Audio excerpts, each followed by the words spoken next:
दोस्तों, अमीर बनने के लिए जो सबसे बेसिक एजुकेशन हमें चाहिए वह है एसेट्स और लायबिलिटीज के बीच के फर्क को अच्छे से समझना। अमीर लोग अमीर बन पाते हैं क्योंकि वो एसेट्स खरीदते हैं जो उन्हें वक्त के साथ और ज्यादा अमीर बनाते हैं। वहीं गरीब और मिडिल क्लास लोग लायबिलिटीज खरीदते हैं जो उन्हें वक्त के साथ और गरीब बनाती हैं या फिर उन्हें एक ऐसे सिस्टम में धकेल देती है जिसमें वह हमेशा फंसे रहते हैं और जहां वह कभी अमीर ही नहीं बन सकते। लेक ऑफ फाइनेंशियल एजुकेशन की वजह से easily money trap rat race जैसे साइकिल में फंस जाते हैं और फिर लाख कोशिश करने के बाद भी वह इस साइकिल से बाहर ही नहीं निकल पाते हैं। दोस्तों, हम सब अमीर बनना चाहते हैं, फाइनेंशियल फ्रीडम अचीव करना चाहते हैं, एक लग्जरी लाइफ जीना चाहते हैं जहां हमें पैसे की चिंता ही न करनी पड़े।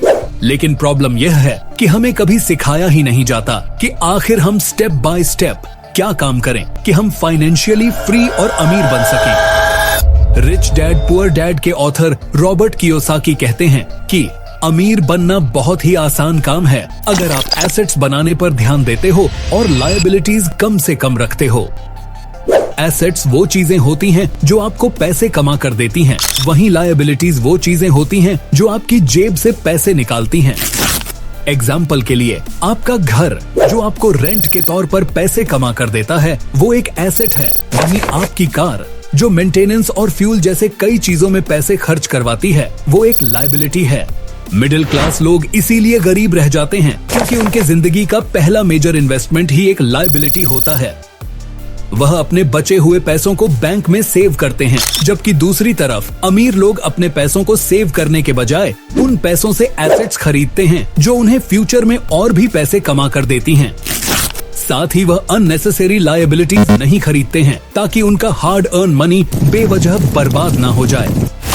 दोस्तों, अमीर बनने के लिए लोग बहुत ज्यादा दिमाग लगाते हैं। वह सोचते हैं कि बाप रे बाप, अमीर बनना तो सबके बस की बात नहीं है, यह तो मेरे लिए कभी नहीं हो सकता। लेकिन मैं आपको यह बता दूं कि यह बिल्कुल झूठी बातें हैं क्योंकि अमीर बनने का रास्ता बहुत ही सिंपल सा होता है। आपको बस ऐसे एसेट्स बनाने पर ध्यान देना होता है जो कंपाउंडिंग की रेट से ग्रो होते हो ताकि आपका वेल्थ बहुत ही तेजी से ग्रो हो सके और आपको फ्यूचर में इतने पैसे कमा कर दे कि आप खुद को अमीर कह सकें। इस वीडियो में मैं आपको 5 ऐसे कंपाउंडिंग एसेट्स के बारे में बताऊंगा जिन्होंने कई लोगों को करोड़पति बनाया है और जिन एसेट्स में इन्वेस्ट करके आप भी अमीर बन सकते हैं। तो इसलिए यह वीडियो आपके फाइनेंशियल जर्नी के लिए बहुत ही इम्पोर्टेंट वीडियो है और इसलिए इस वीडियो को आप एंड तक जरूर देखिएगा। दोस्तों, मैं चाहूंगा कि आप इस वीडियो को लाइक जरूर करें ताकि YouTube इस वीडियो को ज्यादा लोगों तक पहुंचाए और हमारे दोस्त इस फाइनेंशियल नॉलेज के बारे में जान सके। चलिए वीडियो शुरू करते हैं। Asset number 1, financial literacy. दोस्तों, बिना इस एसेट्स पे फोकस किए यह बात तो पक्की है कि आप कभी भी अमीर बन ही नहीं पाएंगे, फिर चाहे आप कितने भी पैसे क्यों ना कमा लें। क्योंकि पैसे कमाने के बाद उसे स्मार्टली कैसे मैनेज करना है, सेविंग्स करनी है या फिर उसे कैसे स्मार्टली इन्वेस्ट करना है, फाइनेंशियल फ्रीडम कैसे अचीव करनी है, एसेट एक्सेट्रा, यह सारी की सारी स्किल्स आपको अपनी फाइनेंशियल लिटरेसी बढ़ाकर ही मिल सकती है। वॉरेन बुफे का एक बहुत ही फेमस कोट है जो कहता है कि the more you learn the more you earn, यानी आप जितना सीखते हैं आप उतना ही कमा सकते हैं। नॉलेज एक ऐसा एसेट्स है जिसमें किया गया इन्वेस्टमेंट कभी भी नेगेटिव रिटर्न जनरेट नहीं करता है। यह फाइनेंशियल नॉलेज ही तो है जिसने वॉरेन बफेट जैसे बिलियनियर को जन्म दिया। हम जिस एजुकेशन सिस्टम में बड़े होते हैं वहां पैसे से रिलेटेड आपको कुछ भी सिखाया ही नहीं जाता। आपको दूसरे के पैसे को मैनेज करना सिखा दिया जाता है, लेकिन खुद के लिए पैसे कैसे कमाने हैं यह आपको कोई नहीं सिखाता। दोस्तों, इन्हीं वजहों से आज ज्यादातर ग्रेजुएट लोग फाइनेंशियली एक्सपर्ट नहीं होते।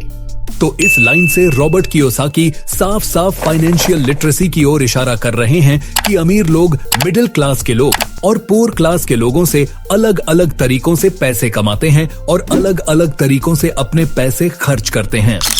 जैसे कि अमीर लोग सबसे पहले खुद को पे करते हैं, यानी कि सबसे पहले वह एसेट बनाते हैं और उस एसेट से आने वाले पैसों से वह लग्जरी खरीदते हैं और हमेशा अपने खर्चे अपने इनकम से करते हैं। जबकि मिडिल क्लास लोग अमीर दिखने के चक्कर में अपने पैसे जहां जहां तहां खर्च करते हैं और उनके खर्च उनके इनकम से ज्यादा हो जाते हैं। इन्हीं सब चीजों की वजह से आपको हमेशा अपनी फाइनेंशियल लिटरेसी बढ़ाते रहना चाहिए ताकि आपको पैसे की समझ हो और आप फाइनेंशियल लिटरेट बन सकें। फिर आप पैसे को उस तरह से देख पाओगे जैसे एक अमीर आदमी देखता है। Asset number 2, real estate. दोस्तों, कंपाउंडिंग के रेट से ग्रो होने वाला जो दूसरा सबसे इंपॉर्टेंट एसेट है वह है रियल एस्टेट। रियल एस्टेट यानी कि lands, flats, buildings, commercial properties जैसी चीजों का आपके पास एज अ एसेट होना। फोर्ब्स जैसे कई ऑर्गेनाइजेशंस की रिपोर्ट्स का गवाह है कि इस दुनिया में कई सारे करोड़पति और मिलेनियर ऐसे हैं जो सिर्फ रियल एस्टेट प्रॉपर्टीज को ऑन करके ही इतने अमीर बन गए हैं। एग्जाम्पल के लिए रिच डैड पुअर डैड के ऑथर रॉबर्ट कियोसाकी लगभग 8000 से ज्यादा प्रॉपर्टीज को ऑन करते हैं जो रेगुलर बेसिस पर बिना उनके एक्टिवली काम किए हुए उनके लिए कैश फ्लो जनरेट करती रहती हैं। हर इंसान चाहता है कि उनके पास खुद का एक घर हो, जमीन हो और इसके लिए वह अपना काफी सारा पैसा इन्वेस्ट करने के लिए रेडी होते हैं, जिससे प्रॉपर्टीज के रेट हमेशा बढ़ते रहते हैं। हमारी पृथ्वी में रिसोर्सफुल लैंड लिमिटेड हैं, सिटीज में जमीन कम है और लोग ज्यादा हैं और जिस तरह हमारी पॉपुलेशन दिन ब दिन बढ़ रही है साथ ही साथ लोगों की परचेसिंग पावर भी इंक्रीज हो रही है। इस वजह से लैंड्स और प्रॉपर्टीज की डिमांड मार्केट में हमेशा बढ़ती रहती है। इसलिए जो जमीन आज से 20 साल पहले 1 लाख में बिक रही थी वही आज 1 करोड़ में बिक रही है। इसीलिए चाहे कोई कुछ भी कहे, अगर आपके पास बल्क में कैपिटल मौजूद है तो आप रियल एस्टेट प्रॉपर्टीज में इन्वेस्ट जरूर करें। यह एक ऐसा एसेट है जो आपके पैसे को सबसे कम रिस्क पर भी सबसे तेजी से ग्रो कर सकता है।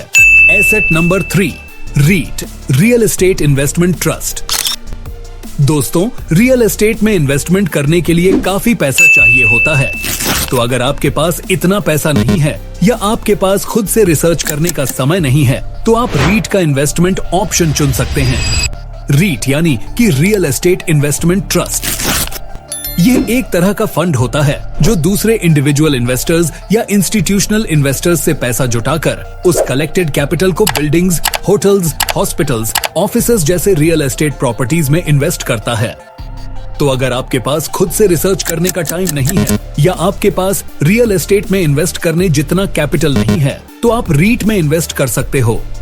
ये आपके लिए बहुत ही अच्छा एसेट साबित हो सकता है। Asset number 4, business. अगर आप गूगल पर दुनिया के टॉप अमीर लोगों की लिस्ट देखेंगे तो आप पाएंगे कि उनमें से ज्यादातर लोग बिजनेस से जुड़े हुए हैं, जैसे कि mark Zuckerberg, Warren Buffett, Gautam Adani, Mukesh Ambani. यह लोग इतने अमीर इसलिए हैं क्योंकि यह किसी बिजनेस को ओन करते हैं। और अगर आप भी एक ऐसे सक्सेसफुल बिजनेस को डेवलप करने में कामयाब हो जाते हैं तो ये आपके लिए सबसे बड़ी एसेट बन सकती है जो आपको करोड़पति तक बना सकती है। जब आप किसी बिजनेस को ओन करते हैं तो आप उसे जीरो से शुरू करते हैं और उसे वहां लेकर जाते हैं जहां आप एक्टिवली काम न भी करें तो भी आपकी मैनेजमेंट टीम, एम्प्लॉयज आपके लिए काम करेंगे और आपको ढेर सारा पैसा कमा कर देंगे। लेकिन याद रखें, एक सक्सेसफुल बिजनेस को खड़ा करने के लिए बहुत समय और एफर्ट लगता है।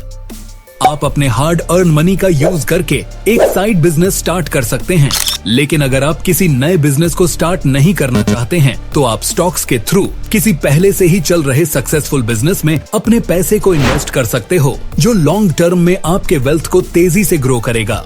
Asset number 5, gold and silver. दोस्तों, गोल्ड और सिल्वर के पास लॉन्ग टर्म में अच्छी वेल्थ क्रिएट करने की ताकत होती है। गोल्ड और सिल्वर में वेल्थ को अट्रैक्ट करने की पावर होती है और ऐसा मैं नहीं, personal finance expert Robert Kiyosaki खुद कहते हैं, क्योंकि कुछ भी हो इनकी कीमत समय के साथ बढ़ी ही है। गोल्ड की डिमांड हमेशा हाई रहती है जबकि इसकी सप्लाई लिमिटेड होती है। इसीलिए जब पेपर करेंसी की वैल्यू घटने लगती है और स्टॉक मार्केट में गिरावट आती है तब गोल्ड और सिल्वर की कीमत अक्सर बढ़ जाती है, जो इन्हें एक सेफ इन्वेस्टमेंट ऑप्शन बनाता है। गोल्ड और सिल्वर में आप प्रति वर्ष 8% से 12% तक की इंटरेस्ट एक्सपेक्ट कर सकते हैं। गोल्ड और सिल्वर एक बहुत ही इंपॉर्टेंट एसेट है जो हर किसी के पास होना चाहिए, लेकिन साथ ही आपको इस बात का भी ध्यान रखना है कि इनकी वैल्यू में छोटे छोटे समय के उतार चढ़ाव हो सकते हैं, जिससे आपके इन्वेस्टमेंट के प्रॉफिट्स पर इफेक्ट पड़ सकता है। इसलिए गोल्ड और सिल्वर में हमेशा लॉन्ग टर्म के लिए ही इन्वेस्ट करें। तो ये थे 5 एसेट्स जिस पर आपको वर्क करना चाहिए। अगर आपको अभी भी कुछ डाउट है तो आप कमेंट सेक्शन में हमसे पूछ सकते हैं। मुझे उम्मीद है दोस्तों कि आपको इस वीडियो से काफी वैल्यू मिली होगी। वीडियो पसंद आया हो तो लाइक कीजिएगा और अपने फ्रेंड्स और रिलेटिव्स के साथ शेयर कीजिएगा ताकि उनकी भी फाइनेंशियल नॉलेज ग्रो हो सके। आपका इस वीडियो में अब तक रुकने के लिए दिल से धन्यवाद।